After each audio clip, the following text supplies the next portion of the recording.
Greetings. Okay, I'm excited because I have these Cinderella trading cards. So I thought that I would do a reading on your Cinderella story, or where you're at with your Cinderella story. If you resonate anyway with Cinderella, if it's a storybook version, if it's the Disney animated version, live actions, the Brandy Hammerstein, I don't remember how you say it, whatever version, then this may be for you. So yeah, so shout out to my fellow DHDs. This is your sister Queen Esther Tarot, aka the Hidden Gem. So yeah, let's get it. Let's tap in. I have to shuffle sideways because it's like both sides kind of like give away the cards. So I'm gonna have to shuffle it sideways and just, pull that way. So Holy Spirit, please lead me to the card that is most relevant to where the collective is with their Cinderella story. Some of this may resonate, some of it may not. For some of you, this card is a little sharp. Ow. Okay. Can I get... Oh no, don't. It's kind of give me almost the whole deck. Okay. I have 4. Let me get one more. Just one more, Spirit. Dang. See, they like, no, bitch, you gonna tell it all. No, just you gonna tell it all. Okay. Spirit wouldn't say that like that.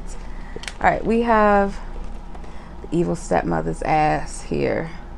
It says, while Jag is in Lady Tremaine's pocket, Gus hides in a teacup. He thinks it's safe and sound until Lady Tremaine offers the Grand Duke some tea. She is about to pour the scalding tea right on Gus's head. Luckily, the Grand Duke refuses the refreshment and little Gus is safe. So these are her little mice pets. So this is the scene where the prince and his Grand Duke come to check all of the, the houses, and they go to Cinderella's house and try to, try on the shoe, this glass slipper on her stepsisters. So this is dressed in the gown her friends made her. Cinderella runs downstairs to catch up with her stepmother and the stepsisters, but Lady Tremaine coolly points out that all the trimmings on the dress were taken from her daughter's cast off clothes. When Anastasia and Drizella realize that this happened, they tear Cinderella's dress to shreds. Okay, we know that scene. Aww.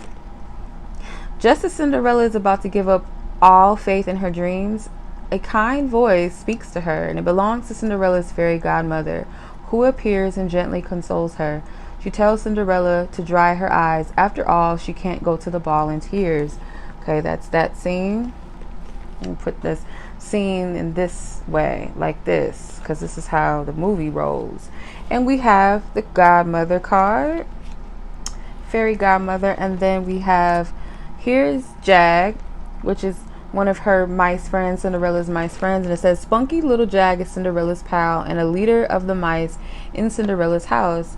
Generous, smart, fast, and as brave as a lion. Jag best friends newcomers and protects all of his friends. The feisty little fellow never gives up, even against Lucifer, which is the cat in the movie. That's a little creepy. Like, why would you name your cat that? But anyway, because there is nothing Jag won't do for his beloved Cinderella. Okay. Some of you guys are at different phases.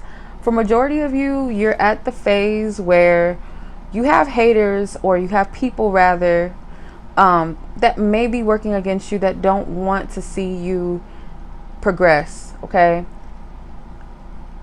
These people, once you start initiating new things and it's like, oh, now I want to do it too, or they just try to kind of come against your plans in some way, but your divine team is going to show up, and you're not going to miss the destination or miss where you're supposed to be, where you're supposed to go. That grand meeting with your destiny, whether it's a partner, whether it's just as a whole, like something that's going to change your life. Like, these people can't stop you. Okay, no matter what happens. They may feel like they're going to tear you apart by taking certain things such as materialistic things, titles, whatever. If they can degrade you or make you feel lesser than, oh, well, you don't have this, or you don't have that, or where's your man, where's this, where's that. These are things that they don't understand anybody can have, and certain things are just materials. Certain things can be stripped from us at any time and gained again. So whatever these people is trying to, throw in your face to degrade you or make you feel lesser than, make you question your identity, these garments represent parts of our identity. So Cinderella, I felt she only did what she could, worked the best of her ability of what she had to her advantage. So sometimes, like, we don't even know our greatness. We don't really see the full picture of who we are. It takes a divine eye. It takes, which is the godmother. The fairy godmother represents our divine team. They know our divine identity. That dress is one of a kind. No one had that dress. It was divinely tailored and made just for her, which your identity is your own. Cinderella had to take scraps of what was in her environment. So sometimes we think we're a person, we're a certain way, or this is our identity, this is who we are because of our environment and what we have at our disposal. But we might be taking bits and pieces of how people in our environment, are and respond to things in our culture, our neighborhood, but Spirit had to show you, as Cinderella had to be shown, that these things, these garments, they don't really belong to you, and you can do 10 times better because there's something that's definitely meant just for you, tailored perfectly. And that also represents your identity. That garment, that blue dress, that blue gown, that represents your divine identity. There's no one else like you, which is why when Cinderella went to the ball, she stood out, because she wasn't wearing a garment that you could just get at a boutique. Meaning, women, sometimes we try to tailor ourselves to, present ourselves in a way that will be favor. I'm sorry for the AC if y'all hear it. I'm glad it's off because sometimes it's just too loud and it bothers me when I hear it in my videos. But how sometimes as women we try to be a certain way to appeal to our partners, and we bend or we fold into being maybe a little bit more of this and compromising little bits and pieces of ourselves to appeal to a man that we're with, or the man that we want to be with, or the partner, whatever. In Cinderella, being in the ball amongst all of those women, they were all beautiful. Most of them were beautiful. Most of them had fancy statuses and titles, but they were all trying to appease him. You see, they were all like trying to be like, I'm going to wear this gown and it's going to, they thought that their beauty, their charm was enough. But Cinderella came in as she was. And I feel like she had a little bit of a broken mindset where she may have felt like, I'm just a servant girl. Why would he want me? Why is he looking at me? But it was just her energy, her essence. It was pure. It was just authentic. There was no pretenses. Her and the prince just locked eyes. He knew immediately when he saw her. And that's the approach to have in love. For some of us, we have to break that mold or that mindset that we got to be what the world says is sexy, attractive, what's a bad bee, what's wifey material, and be your authentic self, because somebody's going to feel you. But as long as you're walking around trying to fit into a mold, or you think that it's your butt, you think it's your hair, you think it's your body type, you think it's your skin tone, or you think it's where you come from that's going to attract a man, or if I do a little bit of this, if I say a little bit of that, or if I do this in the bedroom, none of that ever works, because men are men. And you're never going to be able to appease a whole collective. They may like different parts of you. They may say, oh yeah, I prefer skinny girls, to blow your head up, but then they're going to cheat on you with somebody thicker. Like, you have to allow yourself to show up as your own divine princess or queen. And the person, that Prince Charming or whatever, the one that's for you is going to like everything about you because you're your whole authentic self, instead of trying to mold or cultivate more of this externally, or I'm gonna be this to make a man happy, rather than I'm gonna do this because it makes me happy. I feel beautiful this way. I like this about me. It's not about competing with another woman or competing for a man or trying to win him over. I'm doing this for me. And she wanted to go to that ball so bad. She wanted to. She fantasized about it. She liked the idea of it, getting out, meeting the prince and doing all of that. And she put her best foot forward, and in spite of her efforts, Spirit was like, no, I can't bless you as long as you're walking in this false identity. I need you to walk in that divine identity, how I see you. And that's what will lead you to that promise, or that place that is divinely timed for you.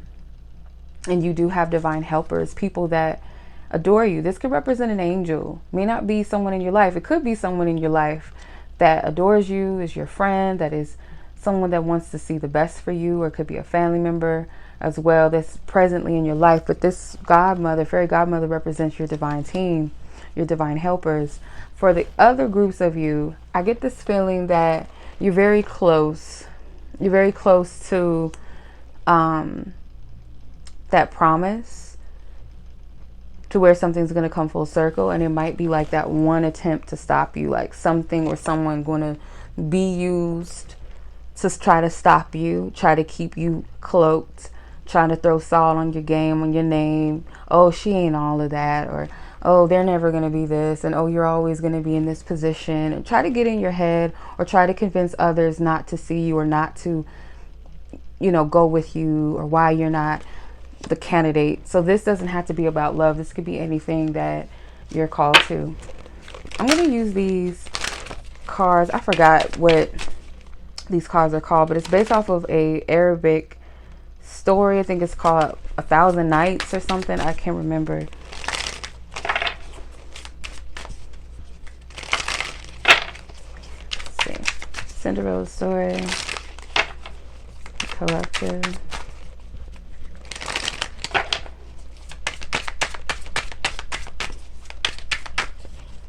Wow.